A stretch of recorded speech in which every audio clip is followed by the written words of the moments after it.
जय श्री राधा रानी सरकार की, जय श्री कृष्ण भगवान की, जय श्रीमद् भागवत महापुराण की, जय सदगुरुदेव श्री बंसी वाले महाराज की।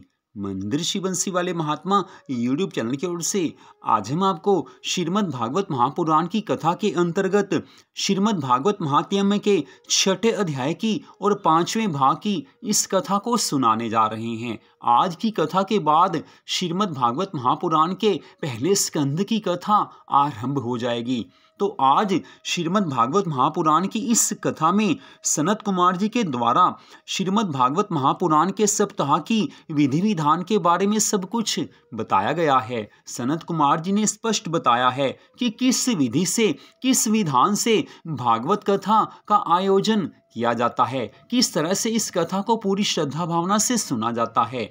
और आज की इस कथा में हम आपको यहाँ पर यह भी बताएंगे कि आजकल जो संत महात्मा श्रीमद् भागवत महापुराण की कथा सुनाते हैं, जो 7 दिनों की कथा सुनाते हैं, क्या वो संपूर्ण कथा सुनाते हैं या बीच बीच में से विशेष विशेष कथाओं को सुनाते हैं, तो ये भी आपको आज की इस कथा में बताया जाएगा। तो हमारे शास्त्रों में विशेष विशेष स्थानों पर बताया गया है कि श्रीमद् भागवत महापुराण की कथा को सुनने से मोक्ष मिल जाता है, लेकिन वो कथा कैसे सुननी चाहिए, उस कथा का आयोजन कैसे होता है, कथा का जो वक्ता होता है, जो कथा सुनाते हैं, वो कैसे होने चाहिए, और कथा का श्रोता जो कथा सुनते हैं उन्हें किस भाव से कथा सुननी चाहिए, इनके भी नियम होते हैं। ऐसे नहीं होता कि आप कहीं भी बैठकर किसी भी तरह से बैठकर मोबाइल फोन ऑन करके आप कथा सुनना आरंभ कर दें और बीच में कोई काम आए तो आप काम करने लग जाएं, बाकी कथा आप बाद में सुनें। ये भी कथा सुनना अच्छा है, लेकिन जिस कथा का पूरा फल मिलता है वो कथा कैसे की जाती है, कैसे सुनी जाती है, यही तो श्री सनत कुमार जी आज की इस कथा में बताएंगे। तो श्री सूत जी महाराज आगे की कथा का वर्णन करते हुए कहने लगे हैं कि नारद जी ने सनत कुमार जी से पूछा है कि हे महात्मन, अब आप कृपा करके श्रीमद् भागवत महापुराण की सप्ताह यज्ञ की विधि का वर्णन कीजिए। सनत कुमार जी कहने लगे हैं कि हे देव ऋषि, इस कथा को भादो मास, क्वार मास, कार्तिक और गहन इन 4 महीनों में सुनना श्रेष्ठ माना गया है, लेकिन इसके अंतर्गत किसी भी महीने में कोई योग्य और विद्वान वक्ता मिल जाए तभी इस कथा को सुनना सर्वश्रेष्ठ कहा है। क्योंकि कई बार ऐसा होता है कि हमें जिस मास में कथा का आयोजन करना होता है उस मास में कोई श्रेष्ठ वक्ता नहीं मिलता, या जिन संत महात्मा से हमने कथा सुननी है वो संत महात्मा उस समय कहीं और कथा कर रहे होते हैं। तो इसके बारे में यही सनत कुमार जी बता रहे हैं कि मान लीजिए कोई श्रेष्ठ वक्ता जिनसे आपने कथा सुननी है तो आप फिर कभी भी सुन सकते हैं, जब वो कथा सुना सकें तभी आप कथा करवा सकते हैं, कथा का आयोजन करवा सकते हैं। सनत कुमार जी यही बता रहे हैं। ये तो श्रीमद् भागवत महापुराण की परम सुंदर कथा है, दिव्य कथा है कि जिसको सुनने मात्र से भगवान की कृपा मिलती है। कहीं भी सुने, कभी भी सुने, भगवान की कृपा मिलेगी। सनत कुमार जी कहने लगे हैं कि इस कथा को सुनने के लिए अपने इष्ट मित्रों को आमंत्रण देना चाहिए। यदि घर में सप्ताह यज्ञ के योग्य स्थान ना हो तो किसी अन्य स्थान पर, जैसे मंदिर, तीर्थ स्थान, बगीचा आदि में इस सप्ताह यज्ञ को करना श्रेष्ठ बताया गया है। जिस स्थान पर कथा यज्ञ हो वहां केले के खंभों से मंडप बनाकर बंधनवार आदि से भली भांति सजाना चाहिए,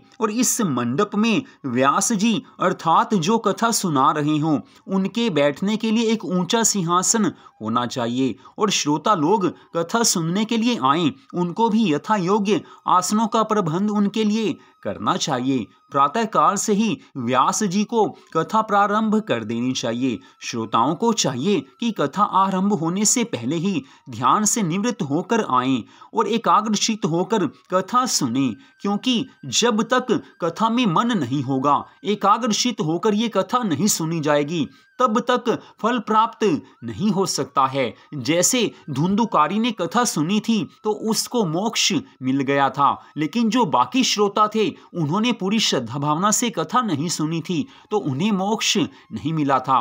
पुनः गोकर्ण जी महाराज ने दोबारा जब कथा सुनाई थी तब बाकी सबको भगवान की कृपा से मोक्ष मिला था। तो कारण यही बताया गया है कि श्रद्धा से सुनेंगे तभी फल मिलेगा। बिना श्रद्धा के, बिना मन को एकाग्र किए हम कोई भी कथा सुनते हैं, फल पूर्ण नहीं मिलता है। और ये तो भागवत कथा है जो भगवान की कृपा से सुनने को मिलती है। उस समय अगर कथा में मन नहीं होगा तो भगवान समझ लेते हैं कि इसे मुझसे या मेरी कथा से प्रेम नहीं है, इसे संसार के कार्यों से प्रेम है, इस कारण भगवान कृपा नहीं करते हैं। तो जब भी भगवान की कृपा से ये कथा सुनने को मिले पूरी श्रद्धा भावना से सुननी चाहिए। सनत कुमार जी कहने लगे हैं कि कथा प्रारंभ होने से पहले मुख्य श्रोता को विघ्न विनाशक श्री गणेश जी का पूजन करना चाहिए ताकि सप्ताह यज्ञ में किसी प्रकार का कोई विघ्न नहीं पड़े। कथा के साथ ही एक विद्वान ब्राह्मण को श्री विष्णु सहस्त्र नाम का वर्ण देकर 7 दिन के लिए बिठा देना चाहिए। ब्राह्मण को चाहिए कि प्रत्येक नाम के साथ शालिग्राम की मूर्ति पर तुलसी जल चढ़ाकर पूजा करे। मुख्य श्रोता को पहले दिन व्यास जी की पोथी अर्थात श्रीमद् भागवत महापुराण के ग्रंथ का सच्ची श्रद्धा भावना से पूजन करना चाहिए और उस पर यथाशक्ति दक्षिणा चढ़ानी चाहिए। इसके पश्चात हाथ जोड़कर कहे कि हे व्यास जी महाराज, आप मुझे अपना दास जानकर श्रीमद् भागवत महापुराण की कथा के यज्ञ को प्रारंभ कीजिए। मैं आपकी शरण में हूँ, कथा सुनने के लिए हम आपकी शरण में हैं। अन्य श्रोता भी व्यास जी महाराज जी को प्रणाम करें। मुख्य श्रोता हो या बाकी श्रोता हो, उन्हें मन में भगवान जी का धन्यवाद करना चाहिए कि हे भगवान, हे श्री राधा कृष्ण भगवान जी, हे श्री हरि विष्णु भगवान जी, आपकी कृपा से इस भागवत कथा को सुनने का अवसर मिला है। इतनी कृपा करना कि मेरा मन इस कथा में लग जाए। कथा सुनते समय मेरे मन में कुछ भी संसार की बात नहीं आए, संसार की तरफ मेरा ध्यान नहीं जाए। भगवान से कथा सुनने से पूर्व ऐसी प्रार्थना अवश्य करनी चाहिए, फिर भगवान कृपा करते हैं। विशेष बात यह है कि जो भगवान हमारी संसार की मनोकामनाओं को पूर्ण करते हैं, हमारी इच्छित वस्तुओं को हमें देते हैं, तो उन्हें अगर हम प्रार्थना करते हैं कि हमारा मन इस कथा में लग जाए तो भगवान हमारी ये बात भी स्वीकार करते हैं, हमारी इस इच्छा को भी भगवान पूर्ण करते हैं। तो प्रार्थना का विशेष महत्व है। इसके पश्चात श्री सनत कुमार जी कहने लगे हैं कि हे नारद जी, व्यास जी वक्ता जब कथा शुरू कर दें उस समय अपना मन सब ओर से हटाकर सबको मन को एकाग्र करके कथा सुननी चाहिए। कथा सुनने के पश्चात कुछ देर हरि नाम संकीर्तन करना आवश्यक है। 4 घड़ी दिन रहने तक सप्ताह पर्यंत कथा सुननी चाहिए। वक्ता को उचित है कि वह कथा कहते समय जल्दी नहीं करे। उन्हें कथा इस प्रकार सुनानी चाहिए कि सब सुनने वाले उन्हें अच्छी तरह से समझ सकें। कथा सुनाने वाले के ऊपर काफी कुछ निर्भर करता है कि वो आसान शब्दों में, सरल शब्दों में कथा को कहे, क्योंकि सुनने वाले आसानी से इसे समझ सकें। ऐसे शब्दों में कथा कहनी चाहिए। जल्दी जल्दी कथा सुनाएंगे तो सामने वाला कुछ नहीं समझ पाएगा, क्योंकि सब श्रोता एक से नहीं होते और कुछ श्रोता ऐसे होते हैं जिन्होंने पहले कई बार कथा सुनी होती है, उन्हें मालूम होता है कुछ ना कुछ, लेकिन जिन्होंने कभी कथा नहीं सुनी तो वो तो तभी समझेंगे जब कोई सरल शब्दों में, आसान शब्दों में आराम से उस कथा को सुनाएगा। ये कथा भगवान की प्राप्ति करवाने वाली है, इसलिए गाड़ी नहीं दौड़ानी है, आराम से कथा सुननी है और आराम से ही सुनानी है। मन में भगवान के लिए प्रेम होगा तो कथा का एक एक शब्द वक्ता के मुख से निकलेगा, लेकिन भगवान की कृपा से निकलेगा और श्रोता के कानों में ये शब्द पड़ेंगे तो भगवान भी प्रसन्न हो जाएंगे। और श्रोता के कानों में भागवत महापुराण की कथा के शब्द तभी अच्छी तरह से पड़ते हैं जब वो एकाग्रचित्त होकर कथा सुनता है। तो कथा सुनाने वाले संत महात्मा के लिए भी कुछ नियम बनाए गए हैं और कथा सुनने वाले श्रोताओं के लिए भी नियम बनाए गए हैं। हमारे सदगुरुदेव श्री बंसी वाले महात्मा जी कहा करते थे कि भगवान की कथा सुनानी है तो मन भगवान में लगा होना चाहिए। जिसका मन ठाकुर जी के श्री चरणों में लगा हुआ है, जो स्वयं भगवान से जुड़ा हुआ है, जो हर क्षण श्री राधा रानी सरकार को, श्री ठाकुर जी को याद रखता है, जिसका मन भगवान से अच्छी तरह से जुड़ा हुआ है, उसे भगवान से प्रेम होता है और वही कथा को अच्छी तरह से सुना सकता है, क्योंकि उस पर भगवान की पूरी कृपा होती है। अन्यथा ग्रंथ में से पढ़कर तो कोई भी कथा सुना सकता है, सुनने वाले पर असर तो हर कथा का होता है, लेकिन जो संत महात्मा अपने मन को सदा भगवान के श्री चरणों में लगाकर रखते हैं, उन पर किशोरी जी की विशेष कृपा होती है, उन पर ठाकुर जी की विशेष कृपा होती है। जिसके जीवन का हर क्षण प्रभु के प्रेम में लग जाता है, उसी को भगवान की कृपा मिलती है। अगर ऐसे संत महात्मा कथा सुनाते हैं तो जीवन में अवश्य ही परिवर्तन आ जाता है। लेकिन वैसे कथा कोई भी सुनाए, कथा तो अपना रंग दिखाएगी ही दिखाएगी, लेकिन अधिकारी संत हों तो उनके श्रीमुख से कथा सुनने का आनंद कुछ और ही होता है। श्री सनत कुमार जी आगे की कथा का वर्णन करते हुए कहने लगे हैं कि हे नारद जी, कथा के मध्याह्न में थोड़े समय के लिए सप्ताह पाठ को बंद करके व्यास जी तथा श्रोताओं को थोड़ा सा फलाहार करा देना चाहिए। सप्ताह कथा पूर्ण होने तक श्रोताओं को केवल एक बार ही भोजन करना उचित है, उसमें भी फलाहार ही श्रेष्ठ है, परंतु निराहार नहीं रहना चाहिए। तथा श्रोताओं को चाहिए कि वे 7 दिन तक ब्रह्मचार्य के व्रत का पालन करें। पृथ्वी पर शयन और पत्तल में भोजन करने से कथा सुनने का उत्तम फल प्राप्त होता है। भागवत सप्ताह के कथा के दिनों में दाल, शहद, बासी अन्न, बैंगन, तरबूज, मसूर, मेथी, उड़द, प्याज, लहसुन, मूली, गाजर और काशी फल का सेवन करना वर्जित है, अर्थात इन्हें नहीं खाना चाहिए। तथा क्रोध एवं किसी की निंदा करने का निषेध है, अर्थात क्रोध और किसी की निंदा नहीं करनी चाहिए। सभी श्रोताओं को सत्य बोलना तथा सब जीवों पर दया रखनी चाहिए। इस सप्ताह कथा के सुनने से उत्तम फल प्राप्त होता है तथा जिसको जो इच्छा हो, भगवान की कृपा से उसकी इच्छा पूर्ण हो जाती है। इस कथा की समाप्ति पर नित्य प्रति श्रोताओं को तुलसी दल तथा प्रसाद बांटना चाहिए। प्रसाद में तुलसी दल के कुछ पत्र डाल दें और वह प्रसाद सब श्रोताओं को बांट देवें। जब श्रीमद् भागवत महापुराण की सारी कथा सुना दी जाए, तब कथा के विश्राम होने पर 8वें दिन श्रीमद् भागवत महापुराण के 10वें स्कंद के श्लोकों तथा गायत्री मंत्र द्वारा हवन कराना चाहिए। फिर ब्राह्मणों को उत्तम भोजन कराकर उन्हें दक्षिणा देनी चाहिए और पूजन करके उन्हें विदा करना चाहिए। जिन संत महात्मा से कथा सुनी है, अर्थात कथा के वक्ता का पूजन करें और उन्हें अपनी इच्छानुसार दक्षिणा अवश्य देवें। ये दक्षिणा अपनी स्थिति परिस्थिति के अनुसार देनी चाहिए, क्योंकि बिना दक्षिणा के ये कार्य संपन्न नहीं होता है। जो सदगुरु देव हैं, जो संत महात्मा हैं, जिनसे आपने कथा सुनी है, उन्हें कुछ न कुछ दक्षिणा देने से भगवान भी प्रसन्न होते हैं।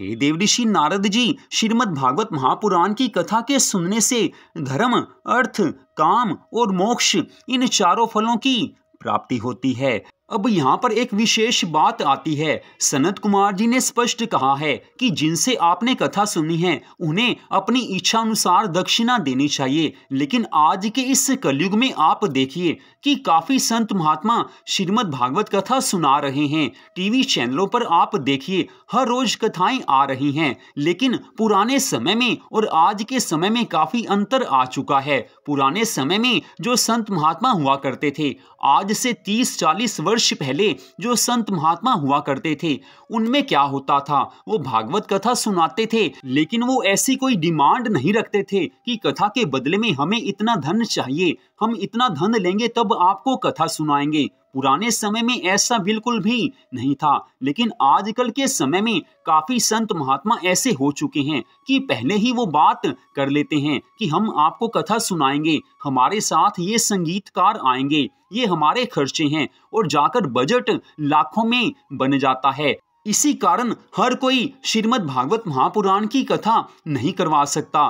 पुराने समय में सब संत महात्मा ऐसे होते थे कि वो सामने वाले की श्रद्धा भावना को देखते थे, और काफी संत तो ऐसे थे कि वो कथा सुनाने के बदले में कुछ भी न्योछावर भेंट नहीं लेते थे। कथा सुनाने के बदले में धन तो कोई भी नहीं लेता है, न्योछावर भेंट शब्द का प्रयोग किया जाता है। लेकिन आजकल के समय में संत महात्मा लाखों लाखों रुपए भागवत कथा सुनाने के लेते हैं। उनके कुछ खर्चे तो होते हैं, लेकिन अधिकांश में संत महात्माओं के मन में भी मोह माया छाई हुई है। जी हाँ, यही सच बात है। लेकिन ऐसा भी नहीं है कि वर्तमान में सच्चे संत महात्मा नहीं हैं। ऐसे संत महात्मा भी हैं जो आपके ऊपर छोड़ देंगे कि हम तो आपको कथा सुनाएंगे, जो आपकी श्रद्धा भावना हो वो आप न्योछावर भेंट दे देना। अब इसे सरल शब्दों में कहें तो जो विशेष प्रसिद्ध संत हैं उनसे आज आप सोचे कि अपने घर में हम कथा सुन लेंगे और उन्हें बुला लेंगे,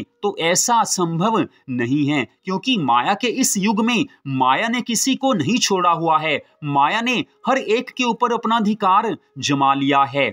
यही विशेष कारण है कि आज श्रीमद् भागवत महापुराण की कथाएं काफी ज्यादा होने लगी हैं। टीवी पर भी हमेशा कथाएं आती रहती हैं। अलग अलग संत महात्माओं की कथा को आप सुनते होंगे, कथा आपने कई बार सुनी होगी। लगभग हर शहर में, हर गांव में कथाएं हो रही हैं, फिर भी लोगों के जीवन में परिवर्तन नहीं आता है। जैसा परिवर्तन चाहिए वो परिवर्तन नहीं आता है। कुछ संत महात्माओं की ओर से कमी होती है और काफी कमी सुनने वालों की ओर से भी होती है। संत महात्मा के मन में मोह माया है, वो पैसा लेकर कथा सुनाते हैं, पहले से ही फिक्स कर लेते हैं कि इतना पैसा लगेगा तब हम कथा सुनाएंगे, और जो सुनने वाले हैं उनका मन भी कथा में नहीं लगता है। कथा सुनते हुए भी उन्हें संसार की याद आती है, श्रद्धा से कथा नहीं सुनते हैं। इस कारण जीवन नहीं बदलता है, कथा सुनकर भी भगवान से प्रेम नहीं होता है। और भागवत कथा तो ऐसी कथा है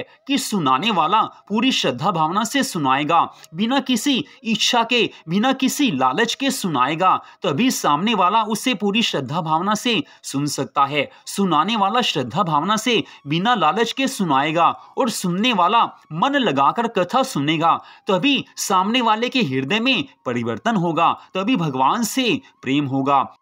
फिर से कथा में प्रवेश करते हैं। श्री सनत कुमार जी देवऋषि नारद जी से पुनः कहने लगे हैं कि हे नारद जी, यदि आपको कथा सुनने की इच्छा हो तो हम फिर से दोबारा श्रीमद् भागवत महापुराण की कथा का पारायण आरंभ करें। ऐसा सुनकर देवऋषि नारद जी कहने लगे हैं कि हे महात्मन, इससे अच्छी बात और क्या हो सकती है। मैं बड़ा ही भाग्यवान हूँ जो आप मुझ पर ऐसी कृपा करना चाहते हैं। तब देवऋषि नारद जी की ऐसी विनय भरी वाणी सुनकर श्री सनत कुमार जी ने दूसरा सप्ताह पारायण यज्ञ आरंभ किया है। जिस समय समस्त ऋषि मुनिगण उस सप्ताह कथा को श्रवण करने के लिए बैठे, उसी समय वेद व्यास जी महाराज जी के पुत्र श्री सुखदेव जी महाराज तीर्थ यात्रा करते हुए वहां पर आ पहुंचे हैं। श्री सुखदेव जी महाराज को देखते ही सब लोग उठकर खड़े हो गए हैं और सनत कुमार जी ने आगे बढ़कर उनका सम्मान करते हुए अपने आसन पर उन्हें विराजमान करा दिया है। उस समय सप्ताह यज्ञ की तैयारी को देखकर श्री सुखदेव जी महाराज सब श्रोताओं से कहने लगे हैं कि हे श्रोताओं, आप लोग इस कथा को पूरी श्रद्धा भावना से सुने। यह कथा वेद रूपी वृक्ष का फल है। संसार के अन्य सब फलों में गुठली और छिलका रहता है, परंतु यह फल सब ओर से अमृत रूपी रस से भरा हुआ है। अतः इस कथामृत का रसास्वादन बारंबार करना चाहिए। इस कथा को सबसे पहले श्री नारायण भगवान जी ने पितामह ब्रह्मा जी को सुनाया था।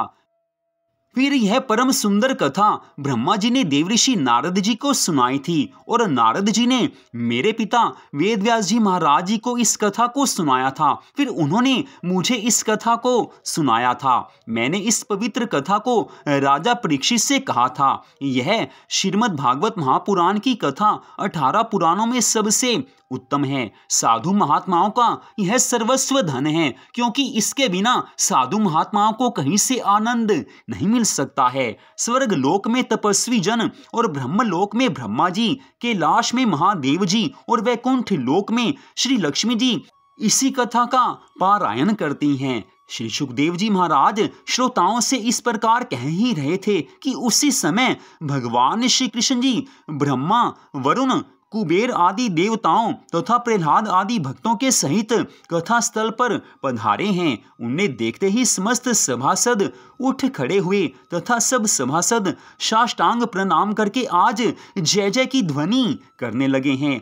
आज ठाकुर जी को साक्षात अपने सामने देखकर देवऋषि नारद जी आनंद मग्न होकर वीणा बजाते हुए नाचने गाने लगे हैं। भक्तराज उद्धव ने मंजीरा और देवराज इंद्र ने मृदंग बजाना आरंभ किया है। उस समय भगवान वैकुंठ नाथ ने सबको अपनी भक्ति में लीन देखकर प्रसन्न होकर मनोइच्छित वरदान मांगने के लिए कहा है। तब भगवान के वचनों को सुनकर देवऋषि नारद जी आदि ने उनसे हाथ जोड़कर इस तरह से विनती की है कि हे कृपा सिंधु, हे प्रभु, हे अंतर्यामी प्रभु, आपके दर्शनों से बढ़कर कोई और वस्तु नहीं हो सकती है। अतः हमें कृपा करके आप अपने चरणों की भक्ति दे दीजिए।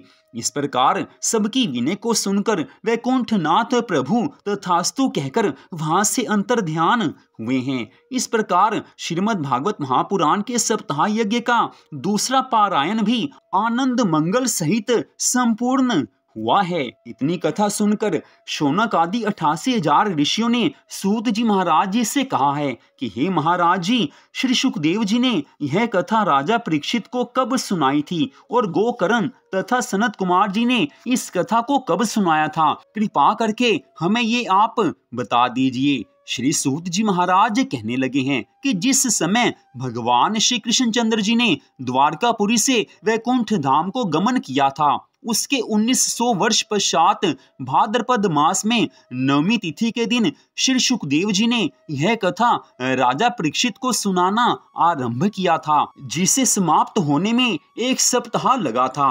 उसके 200 वर्ष पश्चात गोकर्ण जी महाराज जी ने इस कथा को धुंधुकारी और अन्य श्रोताओं को सुनाया था और उसके 306 वर्ष बाद श्री सनत कुमार जी ने देवऋषि नारद जी को यह परम पवित्र कथा सुनाई थी। अब उसी कथा को हमने तुमसे वर्णन किया है। जो कोई इस परम सुंदर पतित पावनी कथा को आदर पूर्वक पढ़ता, सुनता तथा सुनाता है, उसे सब तरह के फल प्राप्त हो जाते हैं, उसकी सभी इच्छाएं पूर्ण हो जाती हैं, उसे भगवान से प्रेम हो जाता है और जीवन के अंत समय में उससे मोक्ष की प्राप्ति हो जाती है। तो इस प्रकार श्री सूत जी महाराज जी ने श्रीमद् भागवत महापुराण के महात्म्य का बड़ा सुंदर वर्णन किया है।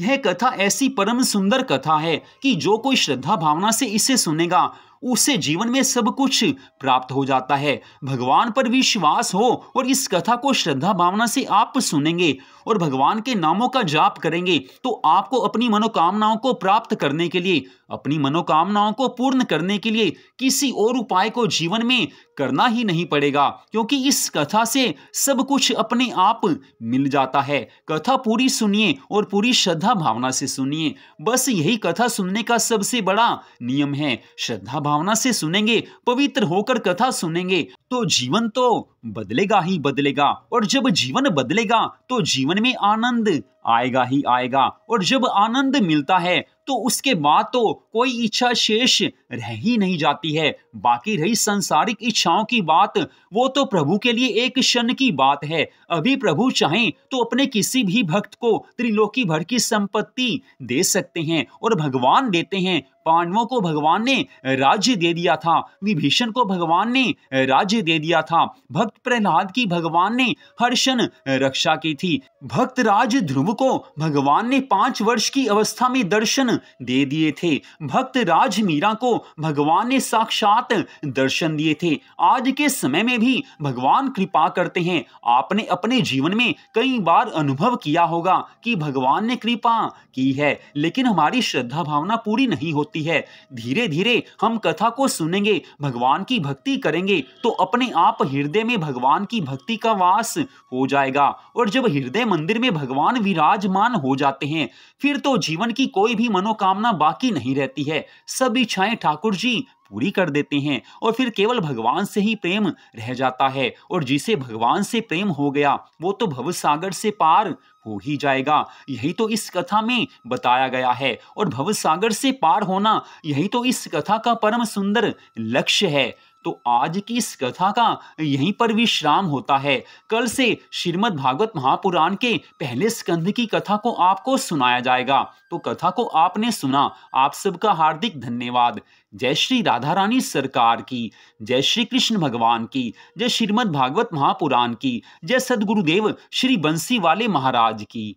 जय जय श्री राधे, जय जय श्री राधे, जय जय श्री राधे श्याम।